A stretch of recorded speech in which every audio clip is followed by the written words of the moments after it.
What's up, y'all? Knight's Edge here again. Got another little quick review of a pretty cool knife. This is what I would consider as a budget knife, but before I get too far into it, I want to thank all my Patreons, my channel members. If you want to join the Patreon, it's linked down below. If you want to become a channel member, use the cool emojis. You can use them in the live stream. I do live stream Saturday morning, 9:30 a.m. Central Time every Saturday morning, unless you got to reschedule something or work or something like that. I try to stay pretty regular with them. Hit the like button if you like the content, and subscribe to the channel if you want more of it. The like button's right down there. Only take a second, and it's free. I appreciate it. So anyway, this is the Tenable Knives Nesstreet. I first heard about this one on G-Ball's channel, G-Ball Vision.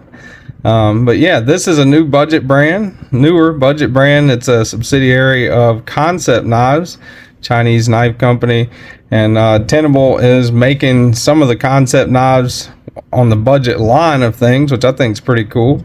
This is one of them here. This is as I said, the Nesstreet. You can see the little Tenable logo, the model right there, 14C28N on the steel. Karambit maker, that's the designer, Nesstreet. Got a little bit of writing on it, but not too much billboarding. I've used the heck out of this thing. As you can tell, the micarta is starting to absorb some dirt and oil and stuff, and got some smudges, little light scratches and stuff on the blade.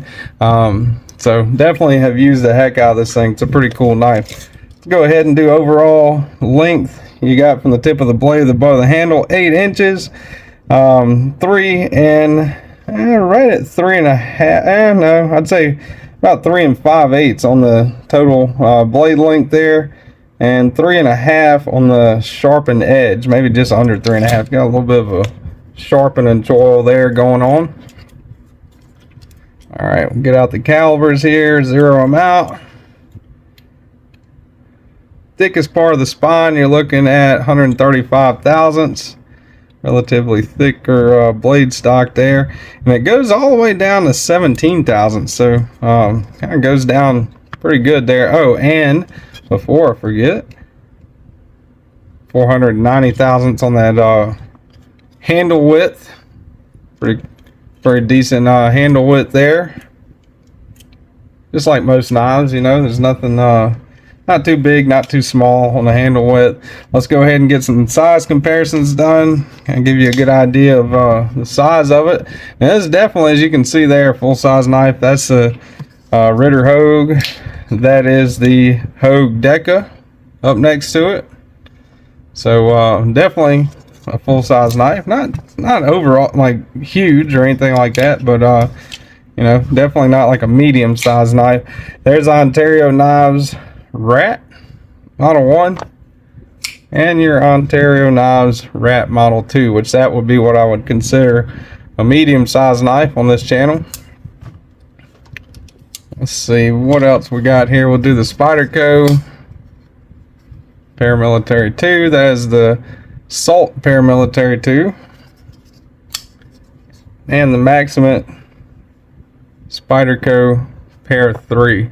So definitely closer to the size of the Paramilitary 2. Actually, right about the exact same on overall length as a Paramilitary 2. So let's do the weight. Get out the old scale here. Get a weight on it. 4.2 ounces. So over the ounce and inch ratio, but not by too much. Not what I would consider as a especially heavy knife by any means. And you got a deep carry clip there, I believe.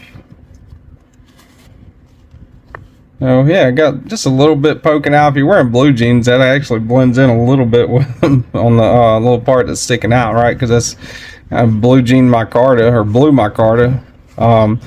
I've had no issues with the pocket clip. I mean, that obviously that one's kind of an old pair of jeans there. It's kind of frayed and stuff, but yeah, no issues on the pocket clip whatsoever. It carries really well, I think.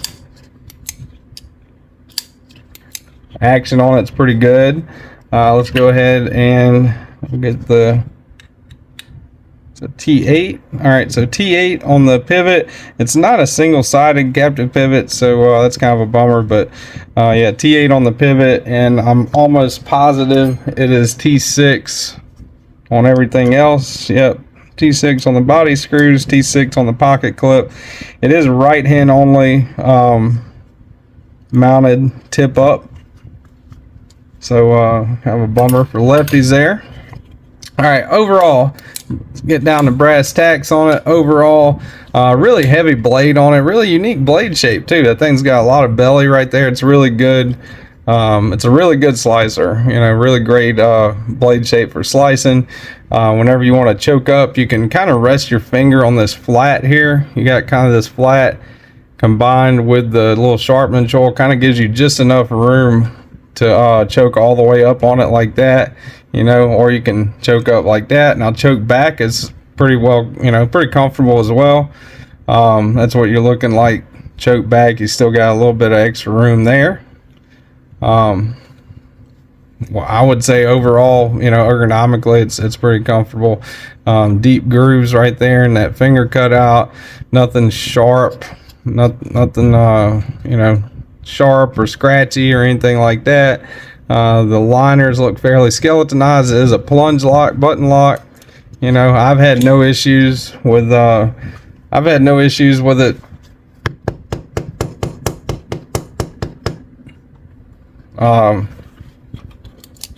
wanting to, you know, fail.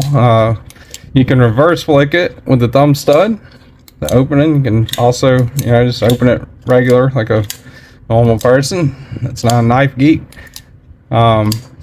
Action on it's pretty clean, you know. The one thing aside from that T6 hardware, it does have kind of a weak detent in there, you know. So for example, you can do that and it'll come open, you know. You can shake it a little bit like that, you know, reasonable amount, and it won't come out. But if you give it a good like that, it will come open. So something to keep in mind. The MSI is similar to that. Another knife that I own that is similar to that. The micarta is pretty comfortable. Like I said, you can definitely see I have used the heck out of it. You know, it's a little dirty, you know, but it is very comfortable micarta for sure. The clip's not a hot spot whatsoever. I can't really even feel the clip when I'm cutting with it. I like the blade shape. Yeah, I like everything about it. I'd love to see a variant in the stone washed, and you know, all kinds of different versions of it would be cool. Right now they do have the blue micarta and the satin finish, and the other one I believe is like a green micarta with the satin finish. So yeah, Tenable Knives, newer company, Kansept's new budget subsidiary. I think they're going to do some pretty good things. They've got a version of the fin rear, the Kansept fin rear that's coming out. I think that's going to be pretty cool. I like the fin rear. That was actually, I think, my giveaway knife for my 1K giveaway. This is going to be, not this one. I have a brand new one that doesn't have the dirt and stuff on it, still in the box, unopened, Tenable Nesstreet. I have one of those for my 2K giveaway. That's one of the items on my 2K giveaway. If you want to check them out, Tenable Knives, this one I think was $58. Pretty good price, 14C 28N, you know. Good action, good size. This knife's good to go in my opinion. It's a great budget knife. If you want to check out the link down below, Kansept Knives and Tenable Knives in the description. I do have affiliate links, so if you use them to buy one, it helps the channel out, and I much appreciate it. I get like a little 5% whatever kickback off of it.